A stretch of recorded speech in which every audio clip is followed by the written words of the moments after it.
Natuwa talaga ako ngayon guys kasi nga pagka-open ko ng aking YT, meron akong nakita na comment at ilalagay ko dito yung comment para mabasa nyo rin na pansin daw niya simula daw gumamit ako nitong Demure Rejuvenating Set na nag-improve daw talaga yung balat ko. So sobrang nakakatuwa, 'di ba? Na alam niyo yun, ibang tao yung nakaka-recognize na nagbago talaga yung texture ng skin mo at sobrang thankful talaga ako dito sa Demure kasi nga wala ka talagang mafe-feel na hapde, na tosinong effect na alam mo yung mamumula yung mukha mo pag gumagamit ka nito, then pag maglalagay ka ng toner nila or magsasabon ka, sobrang hapdi ng mukha mo, then kailangan mo tumapat sa electric fan. Wala pong ganun, wala po talaga siyang tiis ganda pag ito yung ginamit mo. At so far, tingnan nyo naman, kung makikita nyo sa unang-unang video ko, hindi po ito ganito yung mukha ko, hindi po siya ganyan, na konti na lang po yung dark spot at nagla-light.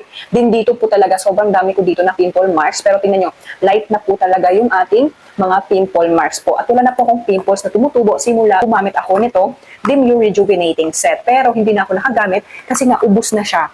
Wala na. Ang ginagamit ko lang ngayon ay yung toner niya, tapos naglalagay din ako ng serum. Kasi out of stock pa rin po ito sa pinagbibilhan ko, kaya hindi pa ako gumagamit nito. Kasi ang bala ko talaga, 2 months akong gagamit ng rejuvenating set, nitong Demure Rejuvenating Set, dahil nga sobrang dami talaga ng pimple marks. So kasi minimum naman talaga na paggamit ng rejuvenating set ay 2 months. At hindi naman po siya magic na paggagamit mo ngayon or 1 week mo ng paggagamit is ma-erase na kaagad yung mga pimple marks mo. Lalong-lalo kung severe talaga yung mga pimple marks mo gaya sa akin, kasi sobrang dami talaga nito. Pero tingnan nyo naman ngayon, okay na yung ating mukha. Hindi na siya ganun ka, mga dark yung ating mga pimple marks, then nag-glow din yung ating balat. Kaya sobrang happy ko talaga na nag-try ako nitong Demure Rejuvenating Set.